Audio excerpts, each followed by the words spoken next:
Welcome, fellow citizens, to another episode of the Close of Business podcast. We don't exactly know what episode this is. We've been in isolation for so long, we've lost track of the days. Yeah, exactly. Lost track of the episodes. We don't know what day it is. Everything is blended together. The one thing is for sure is there's been a little bit of a delay as us millennials try and figure out how to record episodes virtually, and that whole planning process has been different. So there's a learning curve. So bearing with us.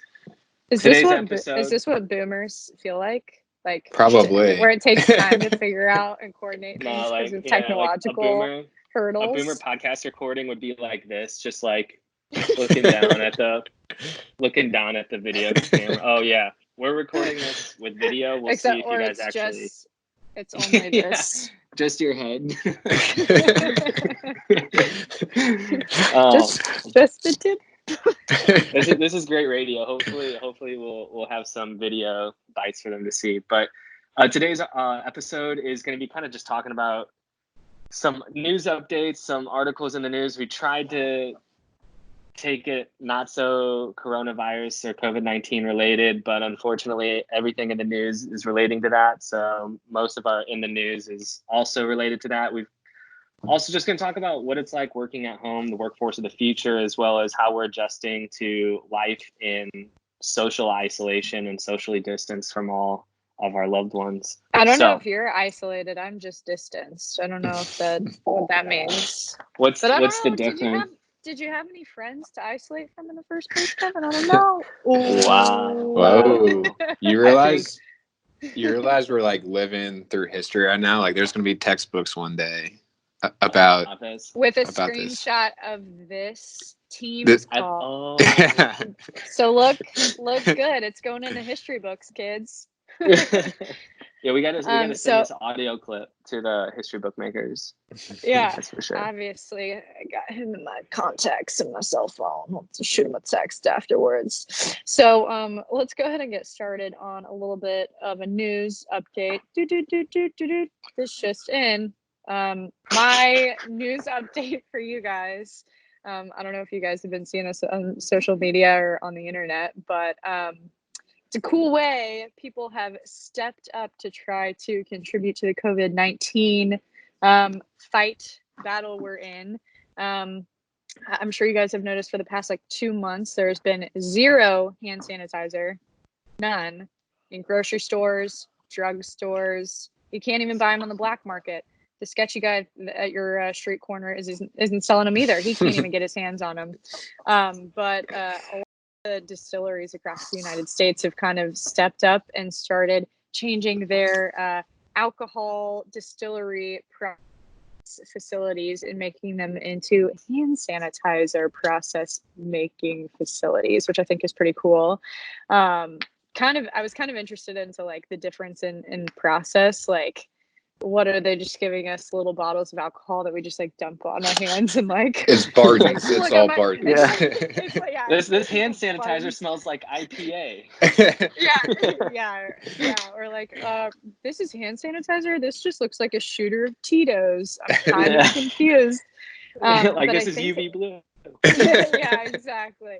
My understanding is it really doesn't take much of a change in the process at all to make hand sanitizer. I think we all could probably make it at home if we wanted to. It's just taking a spirit that has the right percentage alcohol level. I think it has to be 85% and above for it to be technically safe enough to kill bacteria. And then you mix it with different gels just to get that texture. So aloe vera gels, that type of thing. So you don't dry your hands out and it'll spread over your hands easily. And then from there, it's all about creativity, folks. Add your essential oils, add your scents, make it kind of smell good. And then there you go. You got hand sanitizer from an alcohol kind of dough. I actually saw a pretty cool article. I've always wondered how does washing your hands actually do anything? And I don't know. I didn't look into the difference between washing your hands and sanitizer, but I saw that the actual virus or the molecule is held together by fats and grease or whatever, proteins and whatnot, and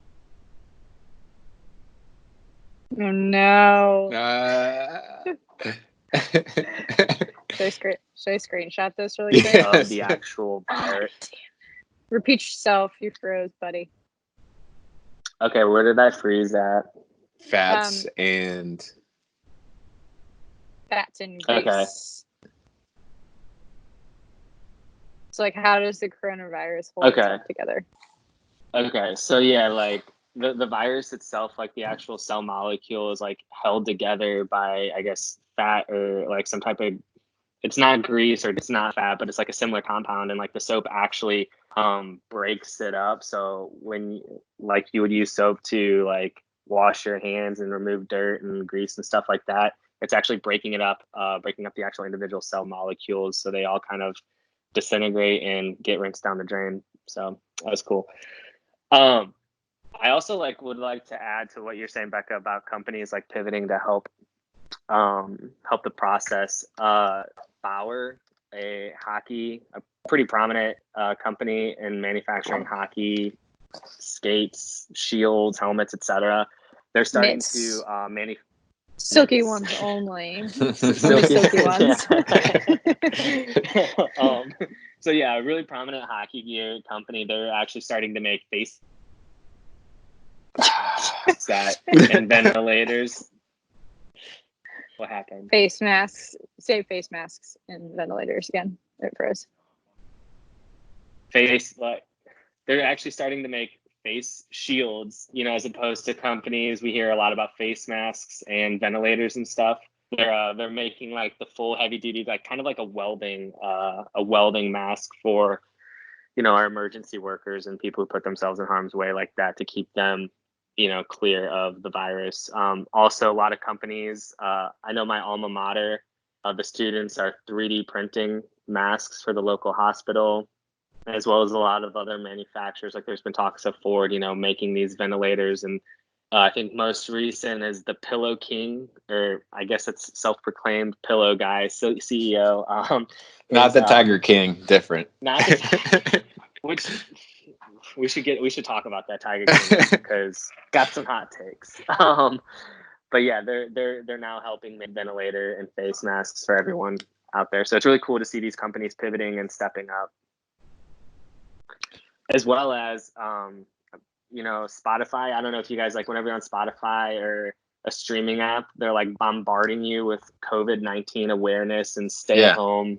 Like Netflix had the stay home spoilers. Like they're spoiling shows if they're putting like signs out in the public. So when you're walking around, you'll accidentally see. Heard about that. That is they'll amazing. Be like, it'd be something like Hodor means hold the door or something like that, or Hodor dies. It's like they'll just spoil random shows. Obviously Netflix shows, not HBO shows, but Spotify needs to get rid of all like party playlists and just put like Jason Mraz, or just like you just listen to it by yourself. Only Coldplay and Nickelback. If they things that you don't things you don't want listen to. Yeah, you don't want other people to hear that. You listen to. If your location shows that you're too close to like some other people, they'll just start what's it called? Rick rolling you. Yeah. Like all of a sudden all you hear is Rick Astley, never gonna give you up. Yeah. So it's really cool. Really cool. It's like it's a full on attack that, all the companies and everyone's given to this COVID-19 virus. 100%. Well, yeah, what I was going to talk about today, and kind of in the news, a breakaway of what's been going on, not COVID related, knowing the world's still moving, still turning, is just to preface our listeners, Ryan was feeling the social distancing blues last week. We all were a little bit, but Ryan was getting hit pretty hard, and he really did. He wanted to find something that wasn't COVID related. He found it. Yeah, I was going like 10 pages deep into Google News, but I found it. So when you find that perfect post, Kevin, you know what I'm talking about. The meme. Yeah. But okay, cut that. So, but what I was going to talk about was the merger between Sprint and T-Mobile. So it's kind of been under the rug a little bit with obviously COVID going on. But this merger between Sprint and T-Mobile has been talking about for a while, but finally passed through all the legal hurdles. So it's kind of a big deal just because, there was some concerns about monopolization now that we only have 3 carriers with Verizon, T-Mobile, and AT&T, but it's happening. So if you're a Sprint out there, don't worry. They said it's going to take like 3 years for it to be fully integrated. So they said you won't be seeing a bunch of T-Mobile spam type of stuff yet, but I mean, it'll be interesting to see like what that transition looks like, because at least here in Kansas City, like we have a big Sprint, presence, like a lot of Sprint stores, a lot of things like of that. So T-Mobile acquired Sprint, or they Correct. merged, and they're going. Mhm. I'm surprised to hear that, because just in general, I would have thought that Sprint was a larger company, just like had more assets, and would be, just because it was bigger, would be more likely to acquire versus T-Mobile. I just think of T-Mobile as being like the kid, Yeah. the little kid brother. No, You know 100, what I mean? 100%. I've never really put respect on T-Mobile's name until now. Like I always thought of them as being like, no, like you said, like a smaller carrier. Like they're always weird. Like if somebody had T-Mobile as a service, I was like, oh, that's kind of weird. Yeah. But I guess, yeah, good for them. Put some respect on that name. Yeah, put some respect on that name. We all love an underdog here. We're big underdog fans. So way to go, T-Mobile. What a Yeah, comeback story. can't wait for Cricket to monopolize the industry. Yeah, Cricket's gonna come out of nowhere. All right, so I'll let someone else transition. All right, so that is our current news update for what's going on in the world, both kind of coronavirus and non-coronavirus related. Hopefully we didn't leave you guys feeling depressed, but actually feeling like there's other stuff going on in the world that's good. So next we're going to talk a little bit more about kind of like what we've seen in terms of coronavirus effects for our world, and then also kind of like what it's like for us being in quarantine, social distancing, and also still being the millennial professionals that we are, and working from home. We're still on that grind, people, even though we're in quarantine. So first, we're gonna do what we call a can't lose, must win of coronavirus effects that we've seen. So can't lose, if you guys want to help me clarify this, can't lose is something that just is going on a hot streak. On a hot streak. Yeah. Yeah. No matter what they do, they cannot lose. They're just crushing it. Must win, somebody or something that is just what's a good way to describe this? Must win is somebody who needs a win. They need it bad. They need it bad. Desperate for that dub. Desperate for that dub.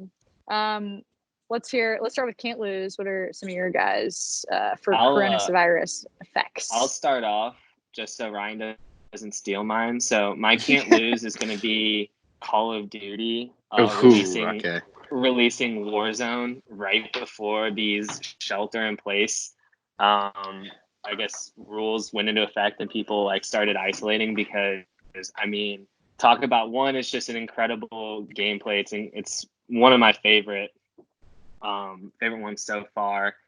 And I guess go ahead. Do you know what it is? Should I describe what Call of Duty is? Yeah, it's like a first-person shooter, modern warfare, modern guns.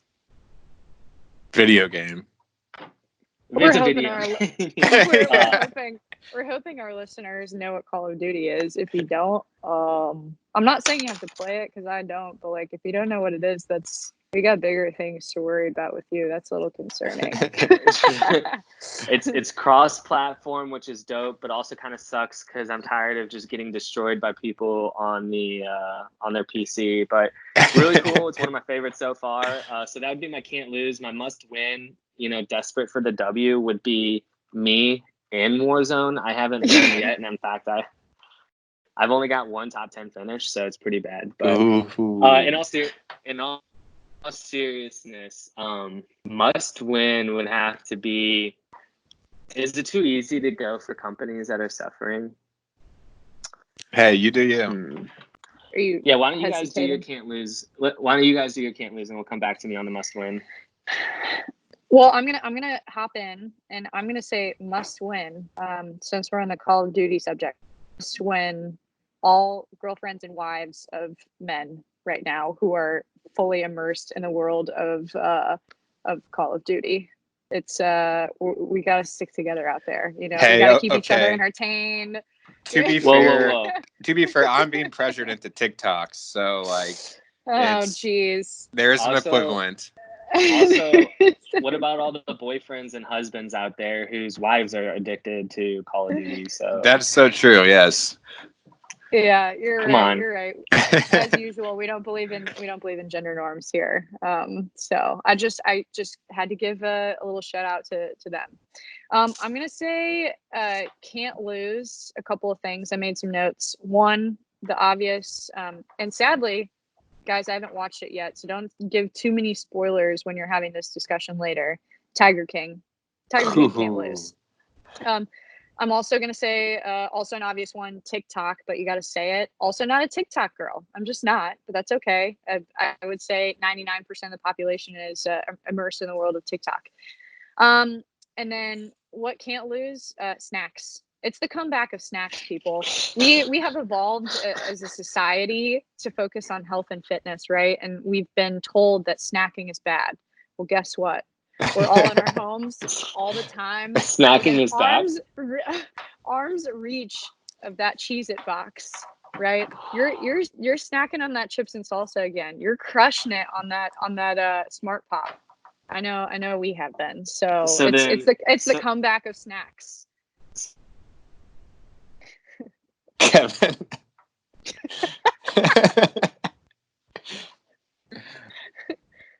Did I freeze again? Yeah. Go for it, buddy. So I was gonna say, so the must win is fitness and in health. Yeah, I literally said in my notes, must win. My half-assed health choices is what I put. Since I'm cooking all the time, shouldn't I be eating healthier? No. In theory, yes, no. But I just continue to support local businesses because this is a team effort here in the midst of the Rona outbreak. Shouldn't I have more time to exercise because I don't commute anymore? In theory, yes. Does that mean that's actually happening?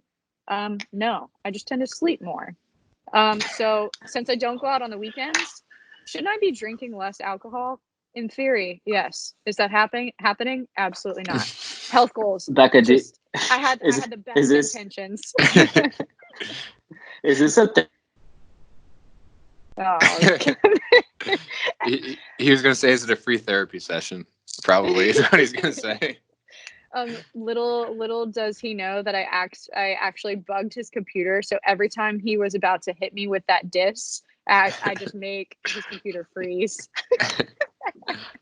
Yeah, what the hell? I'm turning off my video. This is bullshit. Okay. Oh man, camera shy.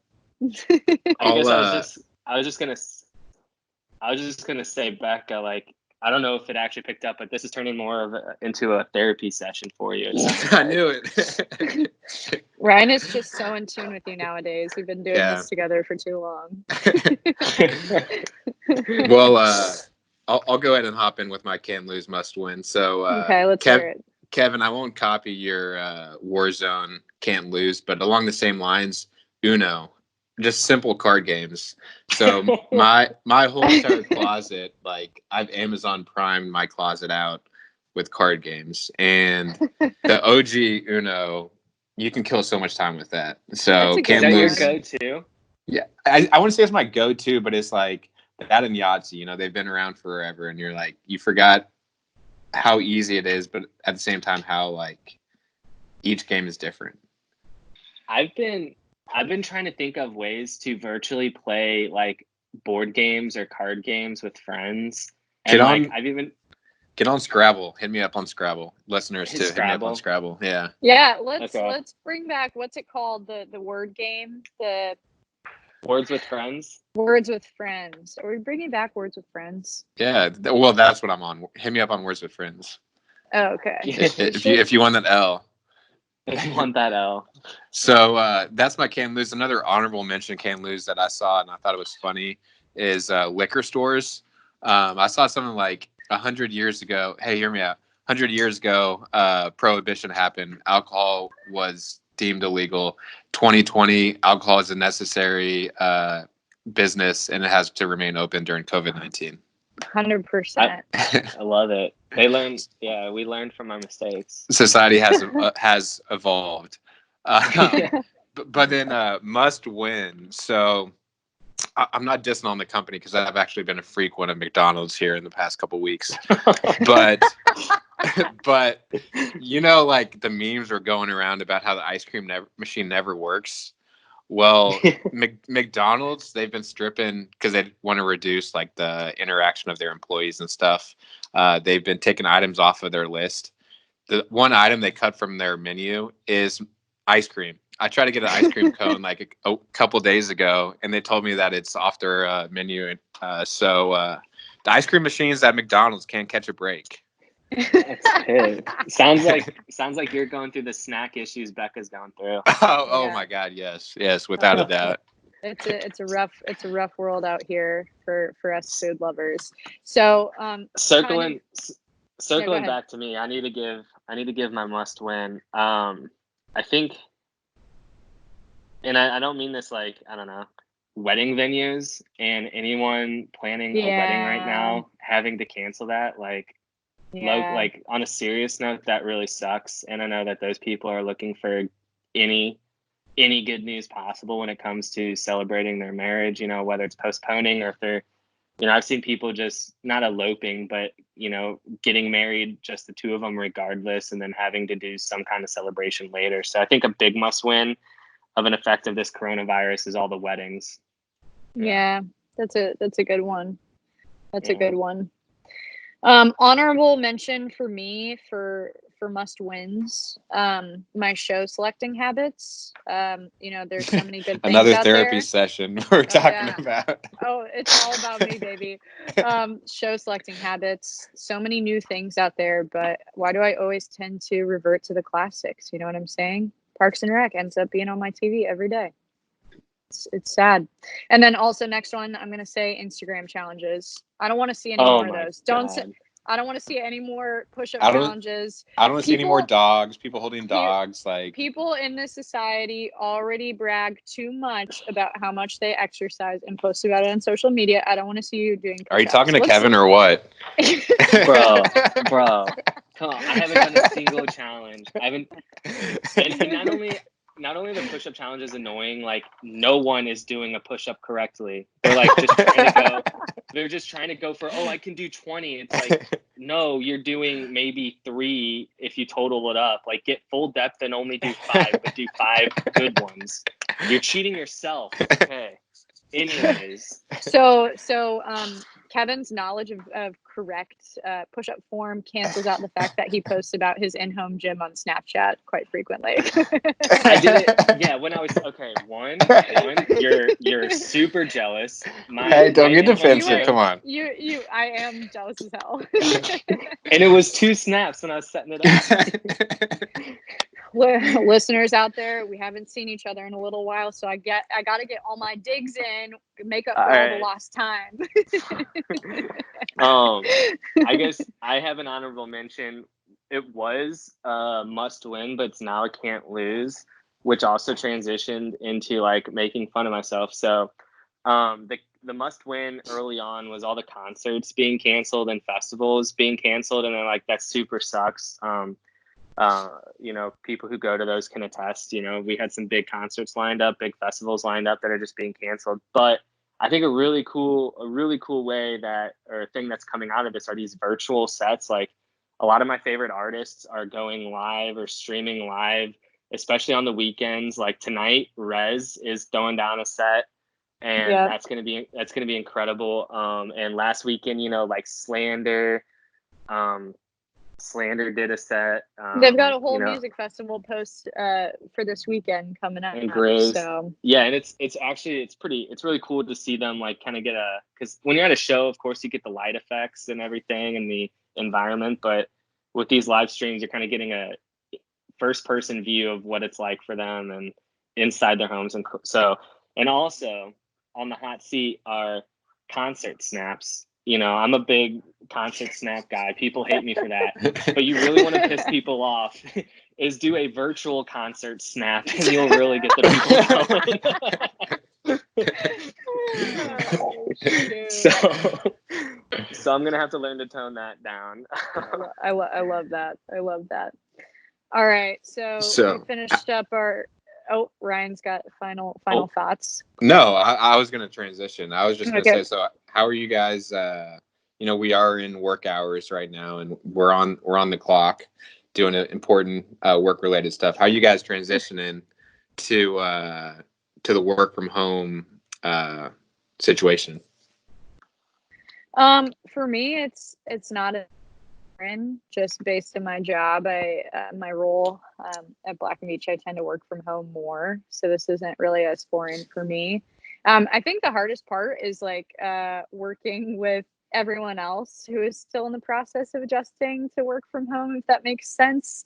It's almost harder to get a hold of people now because everyone's on the phone with meetings and stuff all day, every day. But it's not too difficult for me. I'm kind of curious as to what your guys' thoughts are in terms of like, do you guys feel like you're more productive? Do you feel like you're less productive? I think that my productivity has struggled a little bit because I haven't had the face-to-face interaction, which is like one of the core roles of my job, and that's definitely drained me a little bit, especially being an extrovert. So that overall kind of like makes me a little bit less productive. But how do you guys feel? Do you feel like you're like more efficient or less efficient? I'm just curious because I feel like everyone's opinion is different. I'd probably say so when I first started, I was definitely a lot, or I was less efficient on a day-to-day basis. I feel like I was just like going through the day, and kind of Becca, what you said is it's hard to keep up with people and what you should be doing compared to what your team is doing. And so one thing that our team did is we set up like bi-daily check-in meetings. And like, to be honest, sometimes we talk about work, sometimes we just like check in on people.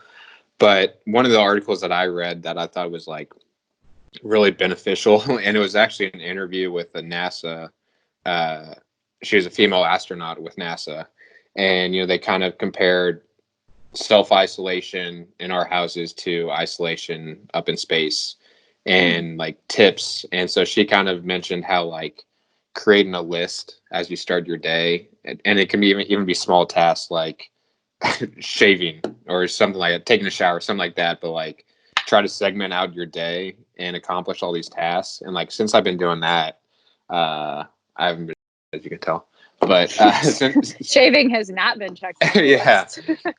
It's not making my time list, but kind of like segmenting stuff like that. And like, I mean, yeah, you can't go outside and interact with people, but just like going outside to the deck, as crazy as that sounds, and just like getting some vitamin D has been big. So I mean, I think it'd be hard. Okay, Kevin. I didn't say it. So I mean, I guess like my opinion is, yeah, it's definitely been different and it's been an adjustment. But it's like anything that you start out doing new, yeah, it's gonna be hard at the beginning, but it's improving. Yeah, I totally agree. The same thing for me is like making a schedule for myself of like what I'm going to be doing, or ideally what I should be aiming for at certain time periods during the day. Kind of scheduling myself has been helpful. What about you, Kevin? I got a couple things. I guess if we're talking like as far as a productivity standpoint, I think at first I started off really strong, and I'm a big work off of momentum kind of a person. So I noticed that purely productivity focused, like I like the fact that I'm able to get a task done for work and then maybe go change a load of laundry, and that's like kind of a mental break, but at the same time it's like being productive and I feel accomplished. So then I kind of take that momentum back into my workplace when I'm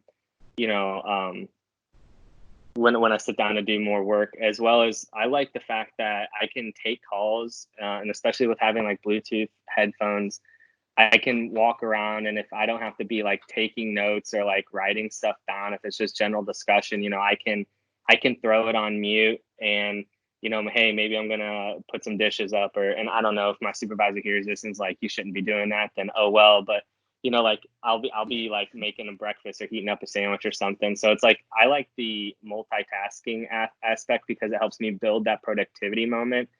I do want to say I think tips and tricks is something that we really should discuss. I think one thing I wish and I need to do more of is setting boundaries, I guess, for working at home.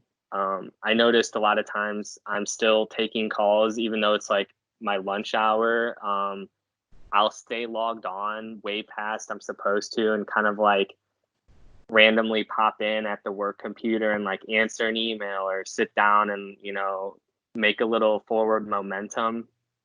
And I know that you do need to set boundaries when you're working from home, not only with your time, but also physically with your space. Like, I know, Becca, you're in bed right now recording this meeting, but it's like it's better for you to have a designated workspace that's not part of your relaxation space to help you create that mental barrier between work and home. Otherwise, it's all going to get, jumbled up in your head. And I noticed, especially when I'm studying for like the PE or whatnot, if I study in bed, when I lay down in bed to go to sleep, I'm not able to relax because I'm still in the study mode. I'm like, I just closed my books. I just threw them to the side and now I'm trying to fall asleep. But it's like, well, no, because this is no longer my bed place of relaxation. It's a place of productivity and work. So I think creating those boundaries is really important and it has helped me. Productivity, though, it's hard. It's a struggle. It's not easy. It's a constant struggle because it's way more easier to get distracted with things, I guess. Yeah. With my cats stealing my pens and like these things are all over the house. So every 10 minutes I have to go find where they took my pen and shit like that. Well, I'd also jump off of your productivity and kind of schedule and routine. Is like when I first started out, I was like, oh, sweet, I don't have to drive to work, like, or I don't have to shower. So like that's 10 extra minutes, whatever, that I can have to sleep. Like, I have to shower. Okay. Well, you know what I mean? Like first thing in the morning, I'll just wash my hair or something like that. But like you realize that how important some of those tasks are to kind of get you in the work mindset. So like I've started waking up my normal time and like doing things. If it's not driving to work, I'll like take my dog on a walk for 10 minutes. And like, that's kind of like my mind waking up. And I'll still like, I'm wearing jeans right now. I know I'm just wearing a t-shirt, but like I'll typically not wear like loungy clothes. Cause it's the same thing, Kevin, like you were saying with studying and laying in bed and stuff. Like if you're in a routine or your mindset's that you're in a business, whatever environment, like I've noticed that's helped me perform and focus more than like you said, laying in bed or doing whatever. Right. I think in general, having the mental boundaries of kind of springboarding off of what Kevin was saying, have the mental boundaries of like when and where is work being done and where and when is it not. I think it's really easy to get caught in the gray area of, well, because I'm working mobile, I'm accessible all the time. And I think that I feel this way. I feel this way in general because of my job, because I work is done a little bit differently than going into the office every day of the week and having specific tasks to get done. But always kind of feeling that like guilty responsibility of always needing to be accessible.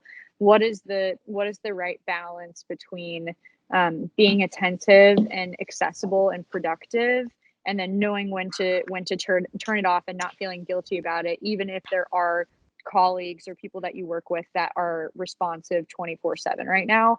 That's something that I struggle with a lot. And so I think it's important for each individual to reflect upon themselves, kind of like, what they need and, the amount of time they need to commit to just themselves in order to be productive during the workday and have a good work-life balance.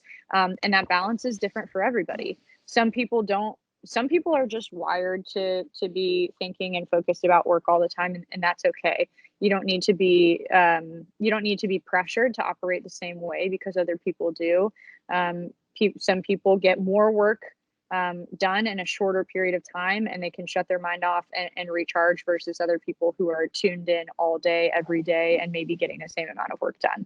So I think it's important for everyone to be introspective about the boundaries they need to set for themselves. And I think like a big part, or something I need to do better of, is communicating with like your supervisors or people to kind of let them know, because I feel like there's an added pressure to be constantly available while you're working from home, because they can't see you're at your desk, So if you're not answering everything immediately, my mind goes to, well, they'll think I'm like watching TV if I'm not answering every single call or responding to every IM, So I feel this added pressure of, response time and giving my time to other people and their calls and everything, when I honestly need to be working on my own stuff. So like maybe just communicating like, hey, like, is it okay? Like, I'm going to get my stuff done, but since it's at home, there will be these natural distractions and I will be away from my computer. Just, I want to make sure that you understand that I'm still going to get my work done, and I will like make up time. I'll stay on later. I'll log on later if you need to, because I've definitely felt afraid at times almost to be away from my computer, because I don't know what they're going to think I'm doing. Right. I think so. One of the reasons we started this podcast back in the first place, way back in the day, is because we felt like there was not a lot of dialogue about what it's like to be a young professional, especially in the industry that we work in, where we work with a lot of kind of middle management, upper management, kind of more tenured folks who are they're really old school. And how they operate, and the world has changed, and we as a generation have definitely evolved from them. So I think we wanted to create this dialogue, and something we talked about right off the bat was Kevin, I can hear you typing. Sorry. No, it's okay. One of the things that we talked about right off the bat was this thing called the spotlight effect, right? Where you feel like people are, as like a young professional, you feel like your managers and supervisors and people around you have their eye on you all the time. And in reality, they don't, right? Everybody kind of feels that way, that they feel like their actions are magnified and constantly being surveilled by their supervisors. And I think that being in a work from home situation kind of like really magnifies that feeling. I don't know if you guys feel that way at all, but in reality, it's about, being, realistic with yourself about, are you being productive during the hours that you should be? Are you still getting your stuff done?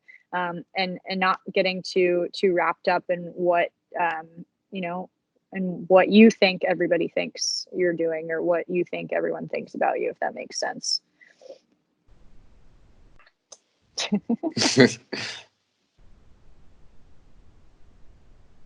Sorry, hold on. I lost my notes.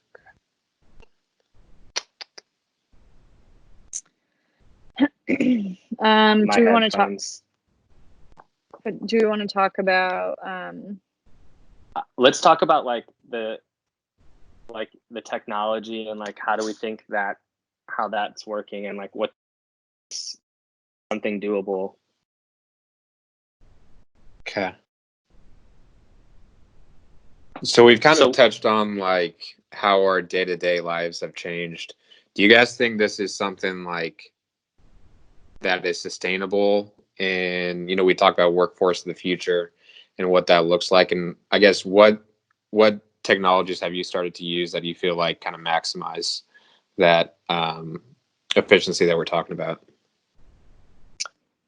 I think definitely doable. I don't know if I could do this 100% work from home or, remote workforce, because I've noticed, while the technology is there, I think you need 2 monitors, period, no matter what. I think it'd be hard to work without that, but Teams or Microsoft Teams is a really good tool for sharing screens and stuff. However, I feel, and I think Becca mentioned it earlier, like I feel like I'm on the phone more than I was having in-person conversations, just trying to accomplish like what would take 30 minutes in person to accomplish and explain to someone, especially if you're talking about like a detailed calculation or comments on a drawing. It takes me longer over the phone, even with the added, sharing your screen and stuff. I don't know, that I feel like there's something still missing there. So maybe that's just like a learning curve and we'll catch up and it'll be smooth sailing. But I still think there is benefit to be in person at some points in time. Agreed. I'm just a big believer. I mean, I think having the capability of working home efficiently is like a really important thing that everyone should have in their toolbox. But at the same time, like nothing is going to replace the touch of face-to-face interaction. You know what I mean? We're going to be having to be face-to-face working with people. I think regardless of how well technology evolves, the only thing that I can think of that would possibly replace that is if we figured out how to make holograms of ourselves and meet with other people's holograms in a hologram restaurant for beers to talk about contracts and deals and stuff. Not a bad idea. That's the workforce of the future, people. Like, do we need to come up with some virtual hangout with your friends and drink beers kind of hologram thing going on? I think so. That's another TM. We got a lot of trademarked ideas on this show. We need Sometime we should go back and do an episode where we review all of our trademarked ideas, and rank them all out. Rank them all out, and then review them like after the excitement of the conversation, and see whether or not we still think they're good ideas. Ryan, what about you? What technology do you think is really helping you? Do you see like any downside to this being a full-time gig, or do you think we can for sure do it? I'm kind of on both your guys' same opinion. I mean, me personally, I do miss the work environment, which is weird to say. Like some kind of, Kevin, what you're talking about, I think you hit it on the head, where like sometimes certain communications in person, you're able to communicate it a lot more clearly and like quicker for whatever reason when you're face to face with someone as opposed to kind of over the phone. I've noticed that. But I mean, one of the things that like I was thinking about, which could really change the workforce of the future, is like, think about how much companies spend on the building space or the rent or whatever, all the supplies that they provide to employees to have a central workforce location. Like if those expenses weren't there anymore, like what would that change to the economy, to the way a business functions as a whole? I mean, that's kind of one thing that I've thought about. And also too, how, Kevin, you are from St. Louis, I'm sure you wouldn't mind living in St. Louis, but you're in Kansas City, and like Kansas City has a lot of engineering companies, and that's because that's where the talent is at, and that's where the offices are at. Where, Seattle, for example, has a lot of tech companies. Like, could that change if the workforce isn't tied to one hub of a city, that's kind of known for a certain market or something like that? Like, could that, I mean, big picture, could that change if we were to get into this workforce of the future? That's a really good thought. I hadn't thought about that before, actually.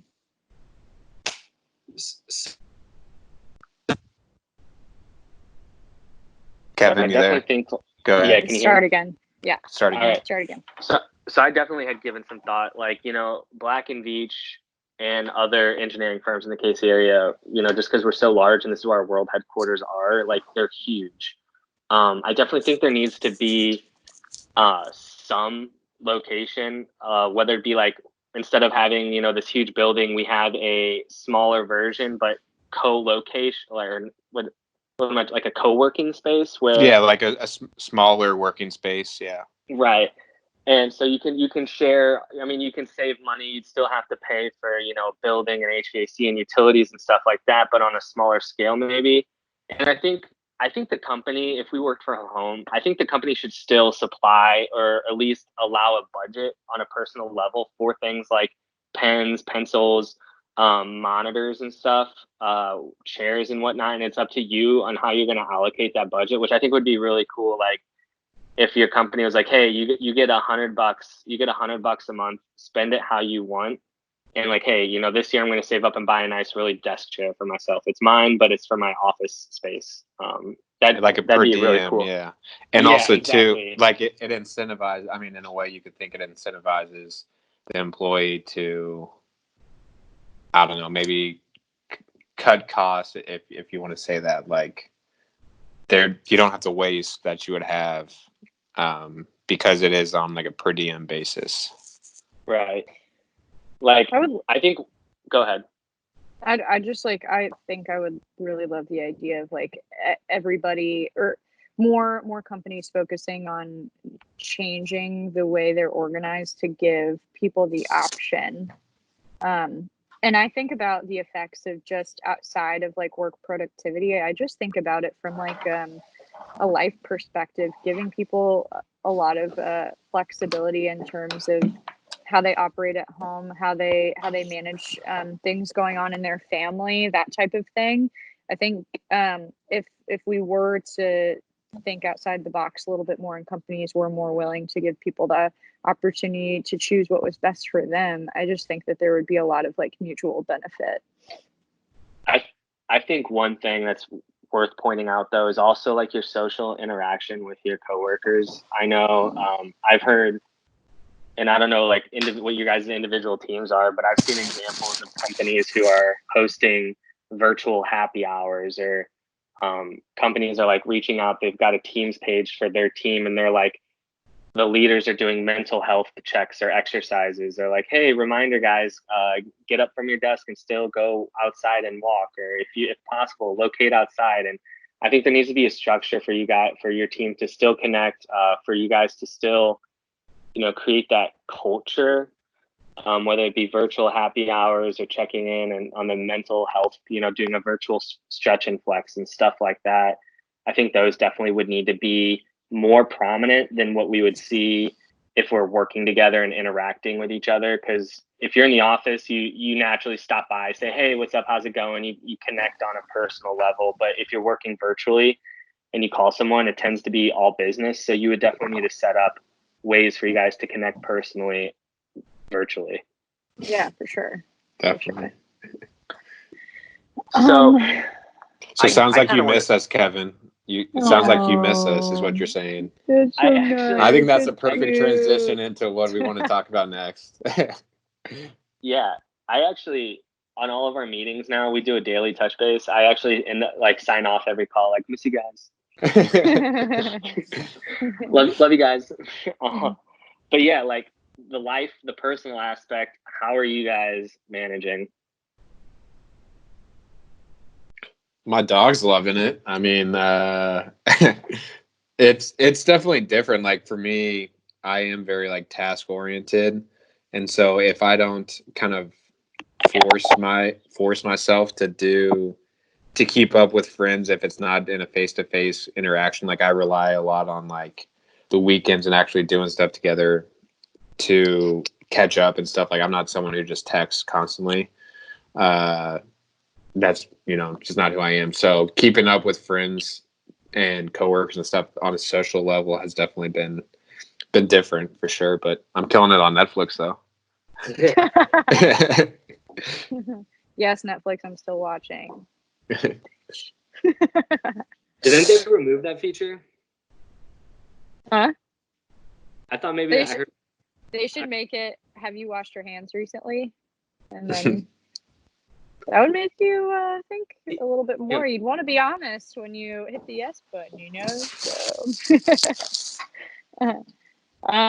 as for me, it's been pretty good. Like I said, a lot of my work previously was remote and work out of my home usually at least once a week, or if I'm on the road, I'm working out of a hotel room when I'm not meeting with clients. So it's not too terribly foreign for me.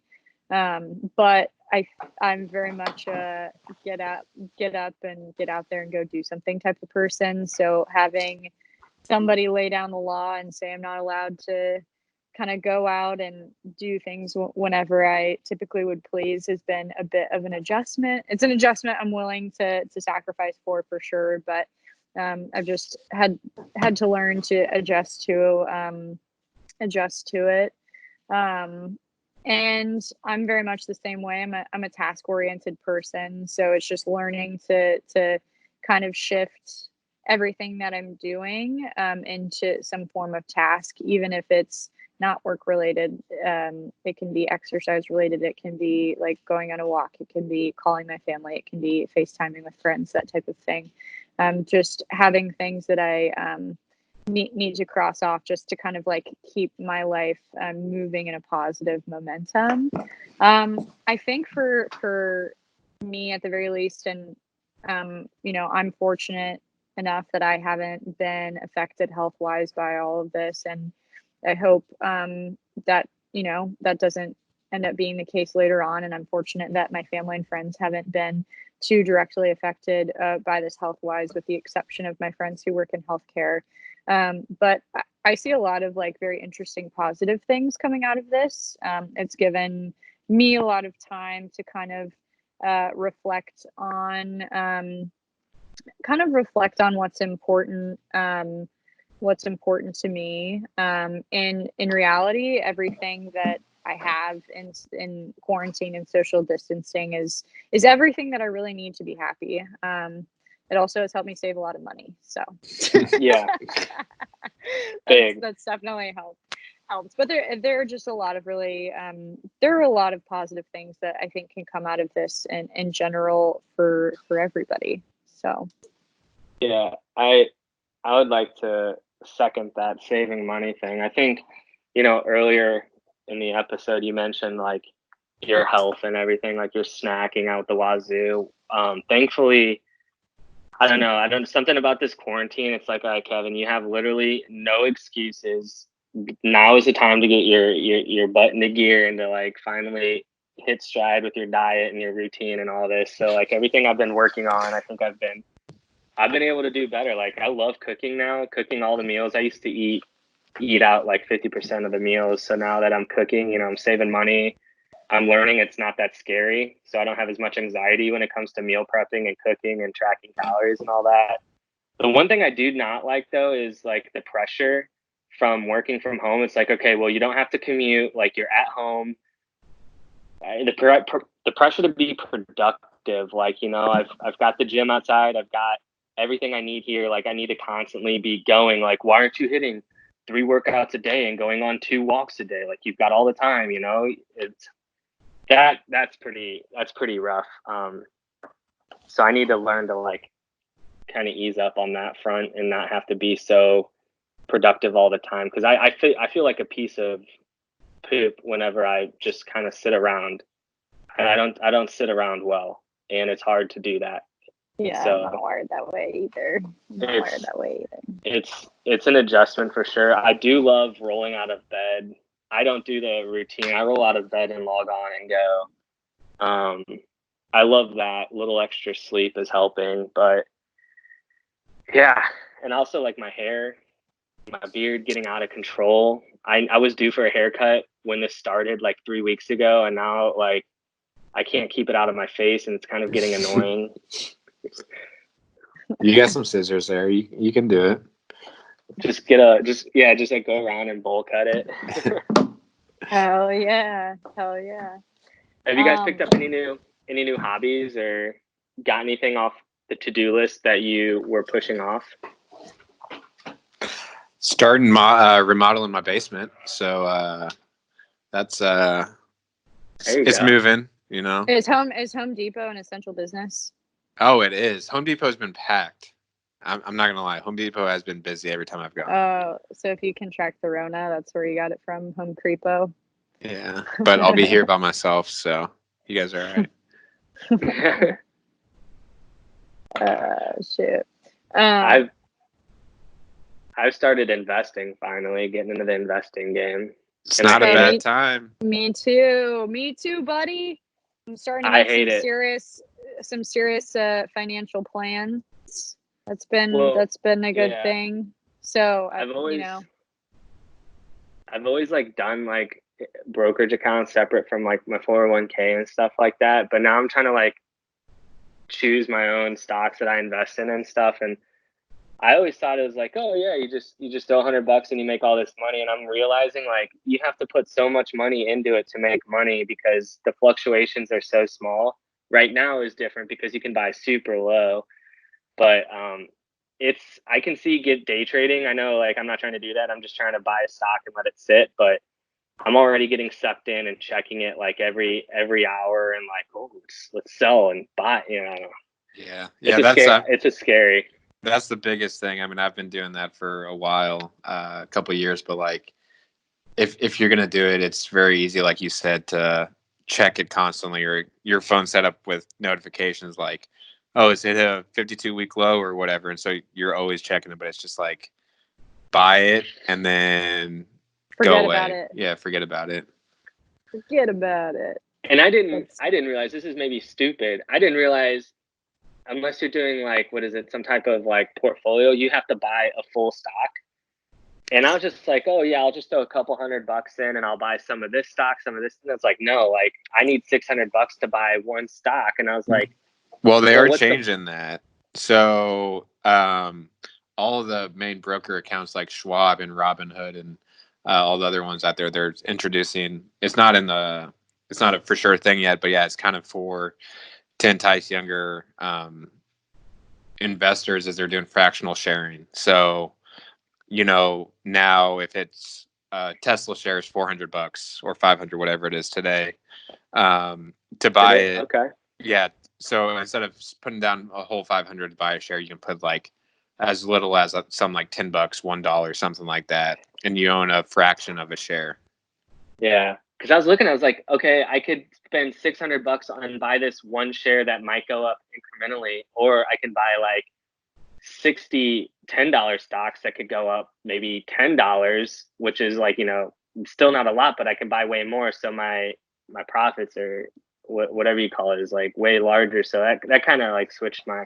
Anyways, that's something I've gotten into because of this Call of Duty investing, and working is all I do now. So.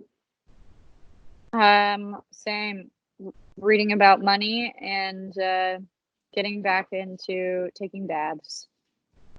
Wow. Time to take baths. There you go. It's great. It's great. If we're in the trust tree right now, I do forget to put on deodorant sometimes just because I'm not going out. Like I say, I roll out of bed and go downstairs, and I'll be like halfway through the day, and I'm just like, oh shit. Like, I need to put and it's like, oh, think about it. I haven't showered in like a day. Maybe I should do that too. Oh, jeez. So we're based off time. We're at over an hour. Do we want to? I think that we should wrap it up. Yeah, for sure. I think we should wrap it up. Okay. Whoever wants to do that. One of you guys. No, one of you guys. Go ahead, Kevin. All right, guys. We could all drone on for hours talking about, you know, how our life is going and the effects. This is all new to us and all very exciting in some way, shape, or form. So, but we got to cut this for time's sake, and you know, maybe we'll hop back on in another couple weeks and get you up to date and bring some other topics your way. So thanks for listening.